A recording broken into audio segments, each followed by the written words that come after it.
काल में भारतवर्ष में एक बड़ा प्रतापी और दानी राजा राज्य करता था। वह प्रतिदिन नियम से मंदिर में भगवान का पूजन करने जाता था। वह ब्राह्मण और गुरु की सेवा करता था। उसके द्वार से कोई भी याचक कभी भी निराश होकर नहीं लौटता था।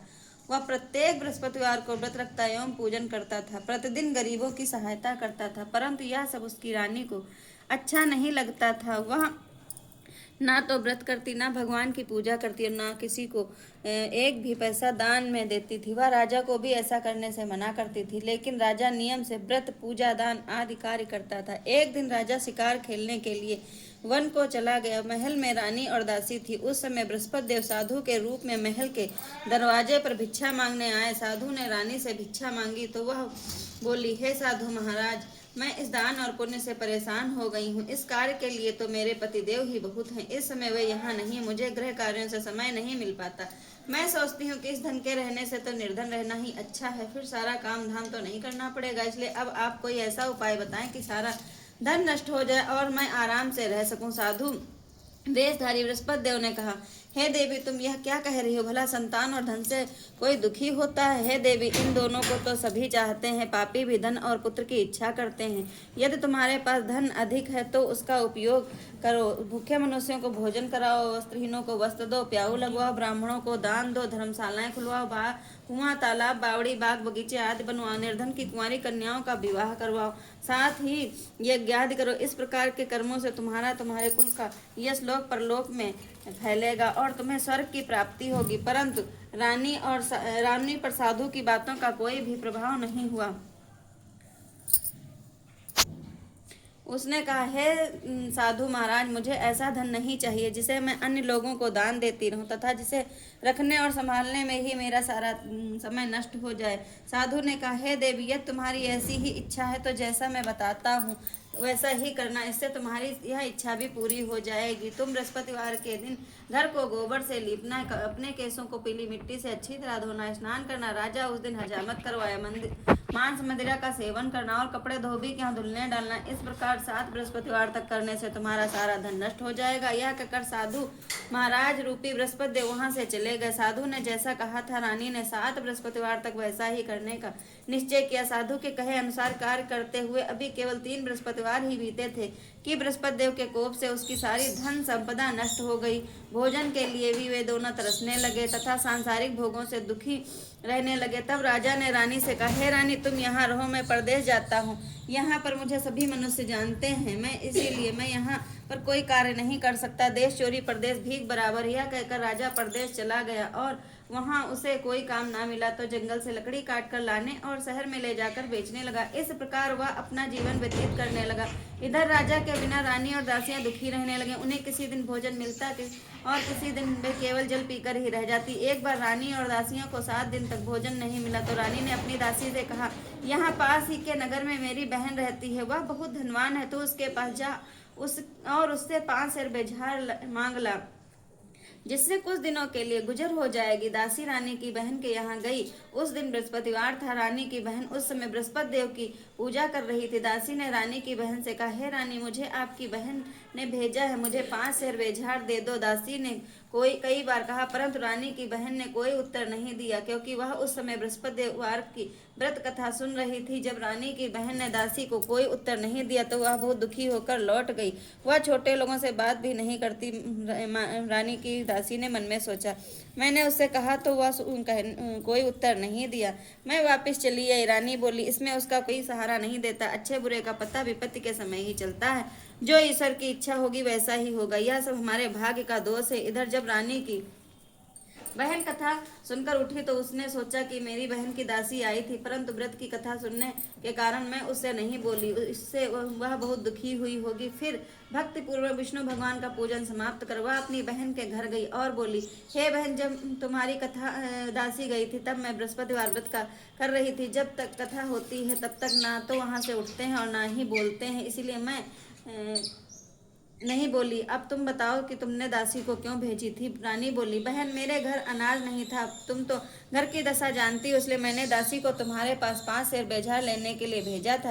रानी की बहन ने कहा, बहन, बृहस्पति देव सबकी मनोकामना पूर्ण करते हैं, फिर जाकर देखो, शायद तुम्हारे घर में अनाज रखा हो। यह सुनकर दासी ने घर के अंदर जाकर देखा तो वह उसे एक घड़ा बेझाड़ से भरा हुआ मिला।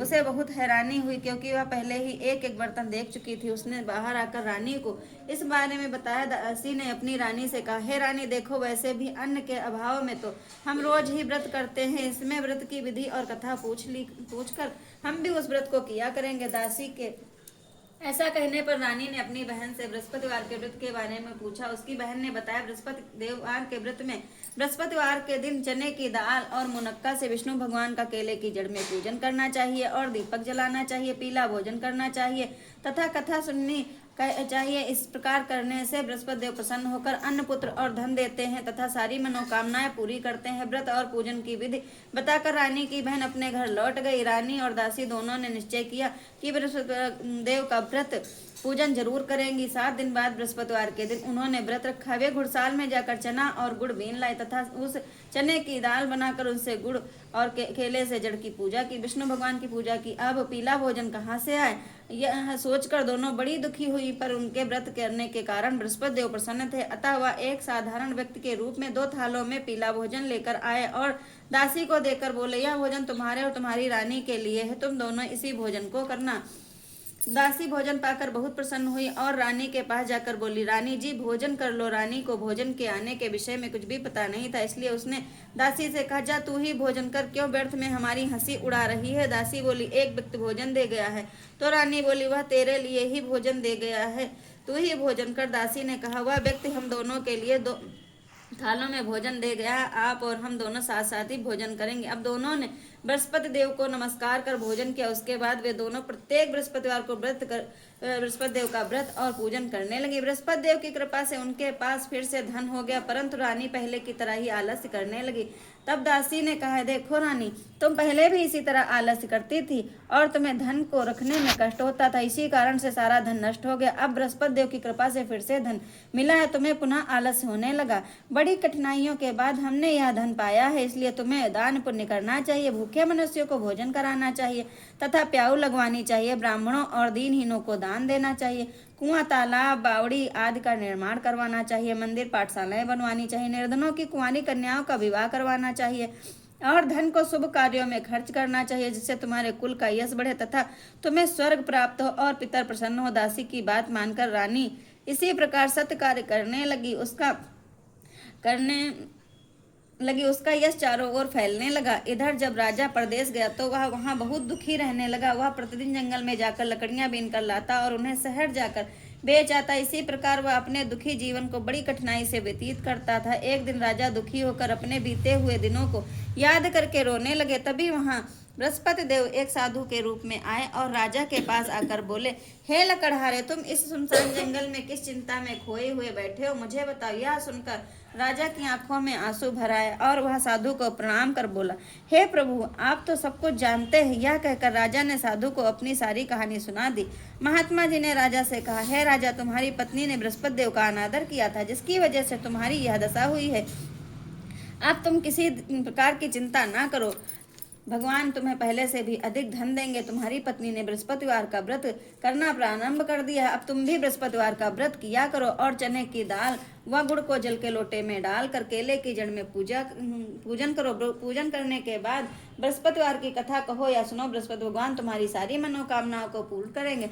साधु की बात को सुनकर राजा बोला, हे प्रभु, लकड़ी बेचने पर मुझे इतना पैसा भी नहीं मिल पाता जिसे मैं भोजन करने के उपरांत कुछ बचा सकूं।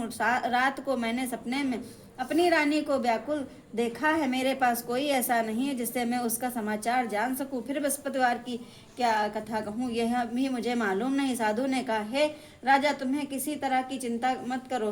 बृहस्पतिवार के दिन तुम रोज की तरह ही लकड़ियां लेकर शहर जाओ। तुम्हें रोज से दुगना धन मिलेगा, जिससे तुम अच्छी तरह भोजन कर सकोगे तथा उससे बृहस्पतिवार की पूजन का सामान भी आ जाएगा। बृहस्पति देव की कथा इस प्रकार है। प्राचीन काल में एक बहुत ही गरीब ब्राह्मण रहता था। उसके कोई संतान नहीं थी। वह नित्य पूजा पाठ करता था, लेकिन उसकी स्त्री बहुत मलिन स्वभाव की थी। वह तो न स्नान करती और न ही किसी देवी देवता का पूजन करती थी। वह सुबह उठते ही सबसे पहले भोजन करती, बाद में ही कोई अन्य कार्य करती। इससे वह ब्राह्मण बहुत दुखी रहता था। वह पत्नी को बहुत समझाता पर वह कुछ नहीं सुनती थी। भगवान की कृपा से ब्राह्मण की पत्नी की एक कन्या उत्पन्न हुई। बड़ी होने पर वह कन्या नित्य प्रातः स्नान करके भगवान विष्णु की पूजा करती और बृहस्पतिवार का व्रत भी करती। पूजा समाप्त कर विद्यालय जाती तो अपनी मुट्ठी में जौ भर कर ले जाती और विद्यालय के मार्ग में डालती जाती। वे सारे जौ सोने के हो जाते तो विद्यालय से लौटते समय उन्हें बीन कर घर ले आती। एक दिन वह बालिका उन सोने के जौं को सूप में फटक कर साफ कर रही थी। तभी उसके पिता ने कहा, बेटी, सोने के जौ फटकने के लिए तो सूप भी सोने का होना चाहिए।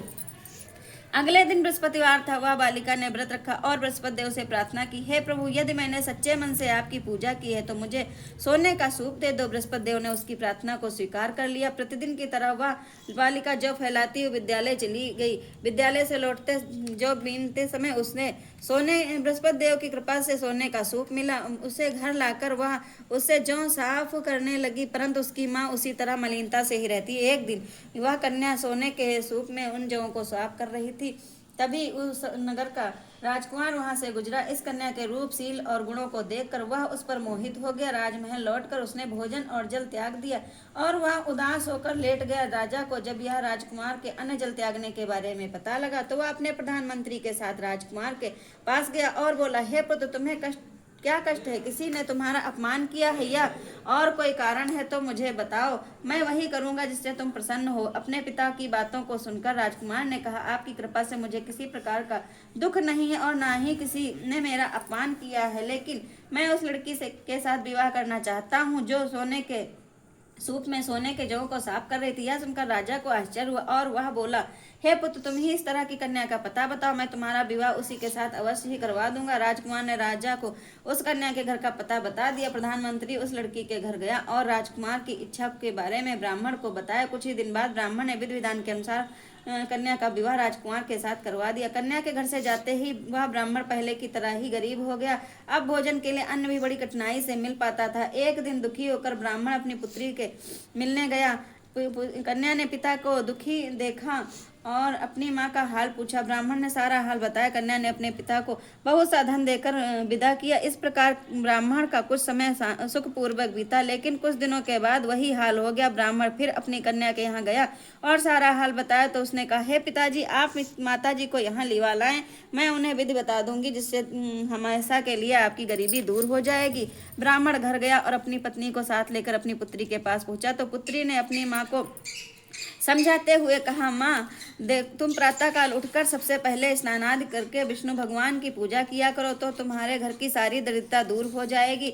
लेकिन उसकी माँ ने उसकी बात नहीं मानी। वह प्रातःकाल उठकर अपनी पुत्री की बची जूठन खा लेती। एक दिन उसकी पुत्री को बड़ा गुस्सा आया और रात में उसने एक कोठरी से सारा सामान निकालकर अपनी माँ को उसमें बंद कर दिया। प्रातःकाल उसे निकालकर और स्नान आदि करा के पूजा पाठ करवा तो उस ब्राह्मणी की बुद्धि ठीक हो गई। अब वह नियम से पूजा पाठ करती और प्रत्येक बृहस्पतिवार को व्रत रखती। इस व्रत के प्रभाव से ब्राह्मण और ब्राह्मणी भी बहुत धनवान और सुखी हो गए तथा विष्णु बृहस्पति देवता के प्रभाव से इस लोक को सुख भोग कर वे दोनों स्वर्ग को गए। इस तरह कथा कहकर साधु देवता वहां से अंतर्ध्यान हो गए।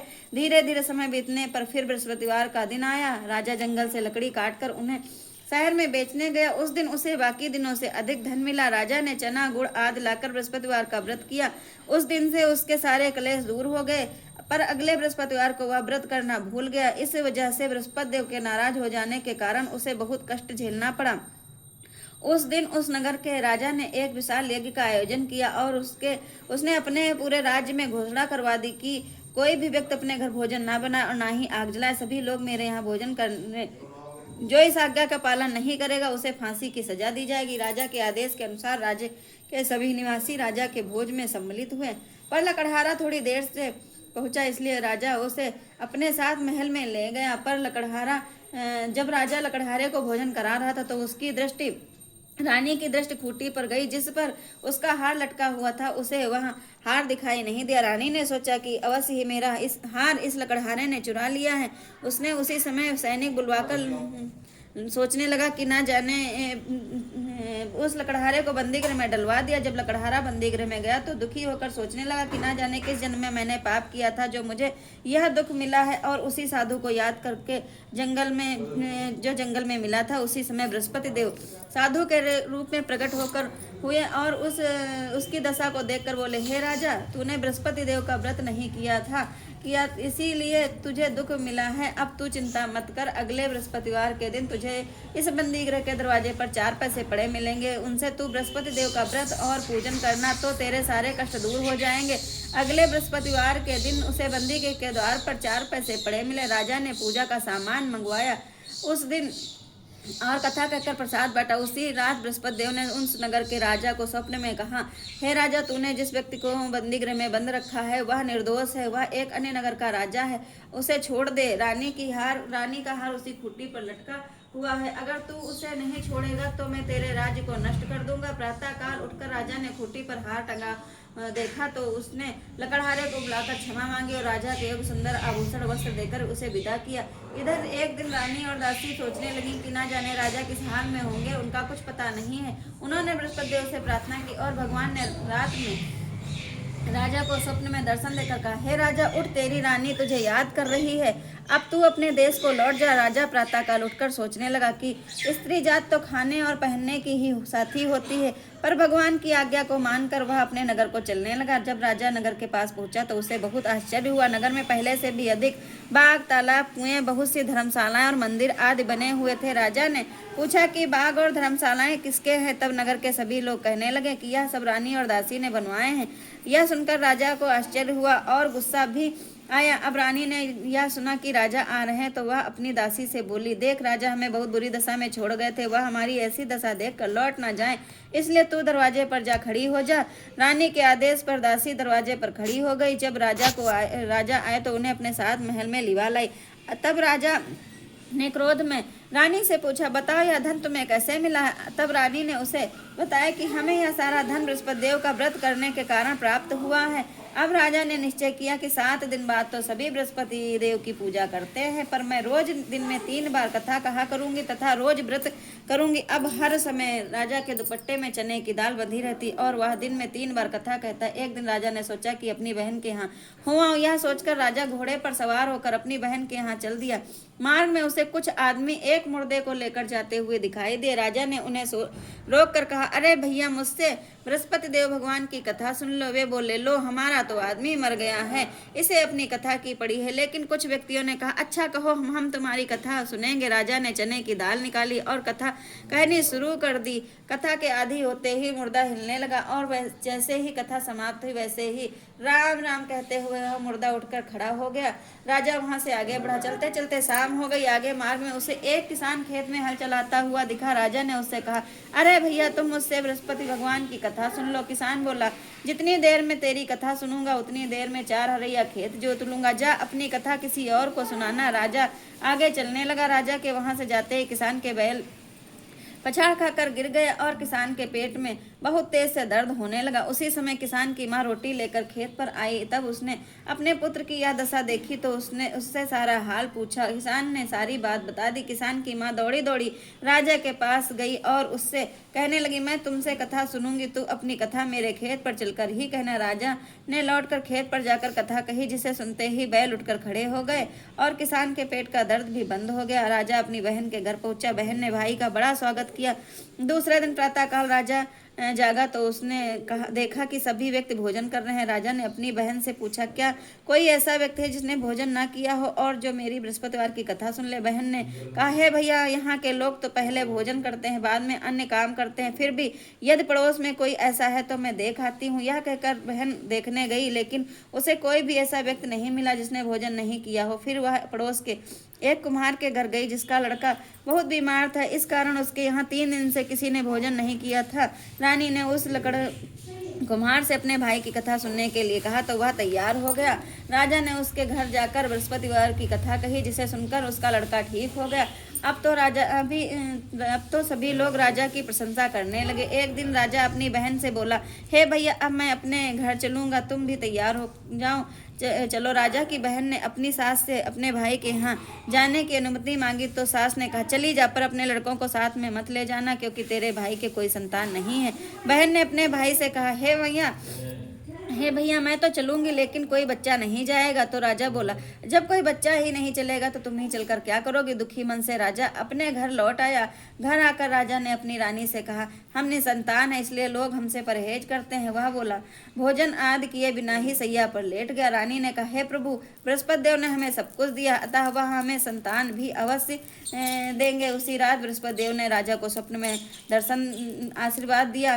रानी गर्भवती हुई है और 9वें महीने उसने एक सुंदर पुत्र को जन्म दिया। तब राजा ने अपनी रानी से कहा, हे रानी, स्त्री बिना भोजन के रह सकती है, बिना कहे नहीं रह सकती है। मेरी बहन के आने पर तुम उस कुछ मत कहना। रानी ने कहा, हाँ कर दी। राजा की बहन यह शुभ समाचार सुनकर बहुत खुश हुई तथा बधाई लेकर अपने भाई के घर आई। तो रानी ने कहा, घोड़ा चढ़कर नहीं आई, गधा चढ़ी आई।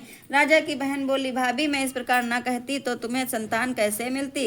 व्यक्ति इस प्रकार जिसके मन में जो कामनाएं हैं सभी को बृहस्पति देव पूर्ण करते हैं।